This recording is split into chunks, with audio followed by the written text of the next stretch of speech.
আসসালামু আলাইকুম বন্ধুরা, স্বর্ণালী কিচেনে তোমাদের স্বাগতম। স্বর্ণ কিচেন মানে তোমরা জানো সহজ রেসিপি। আজকেও তোমাদের সাথে শেয়ার করতে চলেছি অনেক সহজভাবে ম্যাঙ্গো আইসক্রিম।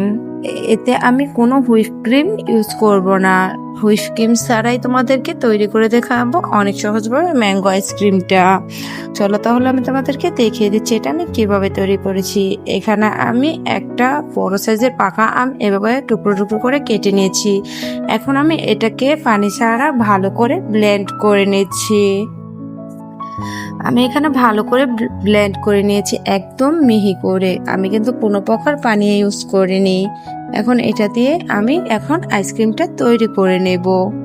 চলো তাহলে তৈরি করা যাক। আমি এখানে 1 কাপ পরিমাণে আম নিয়েছিলাম, এর মধ্যে দিয়েছি একদম ঘন করে দুধটাকে জাল করে 1 কাপ পরিমাণ।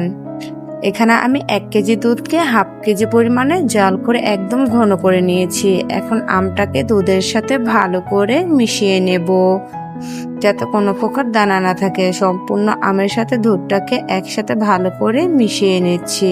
আমি একটা ডিম ঘুটনির সাহায্যে এটাকে ভালো করে মিশিয়ে নিচ্ছি।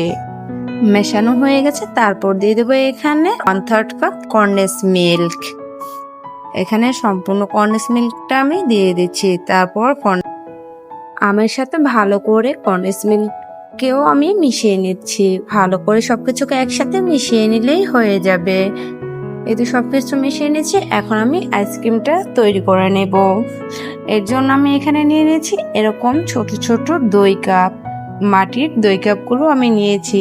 এই দই কাপে আজকে আমি আইসক্রিমগুলো তৈরি করব। তোমরা চাইলে বড় বক্সের মধ্যেও তৈরি করতে পারো, এতে কোনো সমস্যা নেই। এখন আমি এক এক করে সব কাপের মধ্যে আইসক্রিমের ব্যাটারগুলো দিয়ে দিচ্ছি। ছোট কাপে দেওয়ার ফলে আমার আইসক্রিমটা খুব দ্রুত হয়ে যাবে। বড় বক্সে তোমরা যদি আইসক্রিমটা তৈরি করে একটু সময় লাগবে। তারপর উপরে আমি সৌন্দর্যের জন্য কিছু কাঠবাদাম এই কাটারের সাহায্যে একদম কুচি কুচি করে নেব।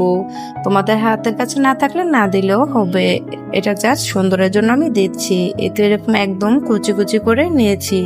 এখন উপর থেকে একটু দিয়ে দেব, তাহলে দেখতে খুব সুন্দর লাগবে। আর যার বাদাম খেতে অনেক পছন্দ তার তো কোনো কথাই নেই। আমার বাদাম এমনিতেও একটু ভালো লাগে, তাই আমি উপর থেকে একটু বাদাম দিয়ে দিচ্ছি। সবগুলোর উপরে বাদামগুলো দিয়ে দিব। এই তো হয়ে গেল আমাদের আইসক্রিম রেডি। এখন আমি উপর থেকে আরেকটা প্লেট দিয়ে এটাকে ফ্রিজে রেখে দেব 7 থেকে 8 ঘন্টা। 7 থেকে 8 ঘন্টা পরে আমি ফিরে আসলাম। এই তো মাশাআল্লাহ কতটা সুন্দরভাবে আমার আইসক্রিমটা জমে গেছে, তোমরা দেখে নিশ্চয়ই বুঝতে পারছো। আর এটা খেতেও অসম্ভব মজার হয়ে থাকে। কোনো প্রকার ঝামেলা ছাড়াই, কোনো প্রকার ক্রিম ছাড়াই তোমরা তৈরি করে নিতে পারবে খুব সহজে এই আইসক্রিমটা। আর এটা খেতেও অনেক মজার। তো আম ফুরিয়ে যাওয়ার আগে অবশ্যই তোমরা বাসায় একবার হলেও ট্রাই করবে এই মজাদার আইসক্রিমটা।